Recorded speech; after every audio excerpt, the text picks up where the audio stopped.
Hey everybody, it's Neil. Check out what I have here. I have a wireless DMX 512 transmitter receiver system. And the way this will work is you'll have the transmitter receiver item connected up to, mine's just plugged into the wall. And then you run your DMX cable from here to your DMX board. And then your devices, this one here is just a plug, it's not wired. You can take them, instead of it being wired, it would be a DMX wire normally. From there, instead of it being DMX wire, you can just do these. If you have a receiver on it, you can control them.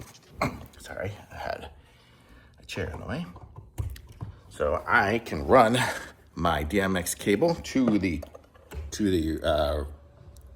transmitter receiver, the other end to my board, and then I will be able to control my devices wirelessly. How cool is that? So now instead of having to run wires, I can do that. And this one here is crazy long. It'll go really good distance. It'll do like 200 feet or so, or something just crazy long. So this is awesome.